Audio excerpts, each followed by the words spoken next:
বাবা, মা চলে যাচ্ছে, মাকে আটকাও। কেন, তুই বলছিলি না বাবার বিয়ে খাবি? তোকে বাবার বিয়ে খাওয়াবো। কি মজা, কি মজা, বাবার বিয়ে খাবো, বিয়ে খাবো। ও, আমি বাপের বাড়ি চলে যাবো, তুই একটা নতুন বিয়ে করবি? তোর বিয়ে আমি করাচ্ছি, যাবো না আমি বাপের বাড়ি। বৌমা, ভাসুর হয়ে আমি একটা কথা বলছি, কিছু মনে করনি। তোমার যা যতদিন না বাপের বাড়ি থেকে আসছে ততদিন একটু ঘুম থেকে উঠে তাড়াতাড়ি বাসি কাজগুলো করবে। বৌমা হয়ে তাহলে আমিও একটা কথা বলি। বলো। তোমার ভাইকে বলবে রাতে যেন আমাকে তাড়াতাড়ি ঘুমোতে দেয়। কাকে চাই? এটা কি রতনদার বাড়ি? হ্যাঁ। আরে বৌদি, তুমি তো খুব সুন্দরী দেখতে। তাহলে তোমার কি? তাহলে তোমার বর কেন বারবার আমার বউকে ফোন করছে? কি?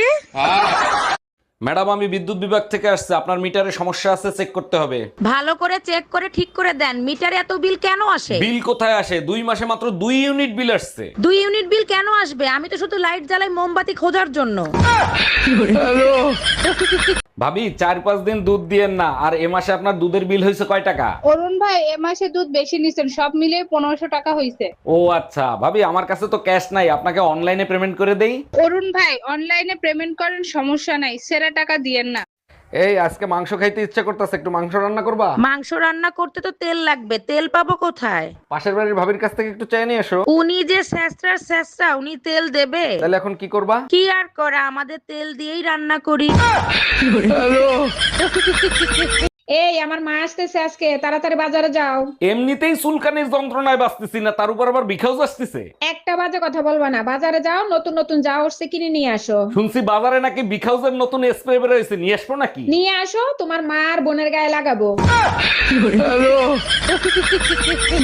আজ 5 বছর পর আমার স্বামী বিদেশ থেকে ঘরে ফিরবে। লালি। আরে লালি, চোখ বেঁধে রেখেছো কেন? তুমি যেদিন থেকে বাইরে গেছো আমি সেদিন থেকেই চোখ বন্ধ করে রেখেছি। তার মানে 5 বছর চোখ বন্ধ করে রেখেছো? কিন্তু কেন লালি? স্ত্রীর চোখ শুধু স্বামীকেই দেখার জন্য, এই চোখ দিয়ে অন্য পুরুষকে দেখাটা যে পাপ। আরে পাগলি, স্বামীকে যদি মন থেকে ভালোবাসো, অন্য পুরুষকে দেখলেই বাকি। না, অন্য পুরুষকে দেখলে আমার সারা গাহক পা কিরম একটা হয়। লালি, তুমি না সাক্ষাৎ সতী। চলো না একটু ঘরের ভেতরে। আস্তে টেনো না, পেটে বাচ্চা। কি করে? কে? আমি তো 5 বছর বাইরে ছিলাম। বলতে পারবো না গো, আমি তো চোখে দেখি না। আমি কেন মরি না? শের বাসার ভাই ভাবিটাকে কি ভালোই না বাসতো, আল্লাহ তাকেই তুলে নিয়ে গেল। কি বলছো? মানুষ যারে বেশি ভালোবাসে আল্লাহ সবার আগে তারই তুলে নেয়। এটা সত্যি, ওনাদের ভালোবাসা অমর হয়ে থাকবে। তার মানে আমার ভালোবাসায় কমতি ছিল, তাই না? এত মাইর খাও তাও তোমার লজ্জা হয় না?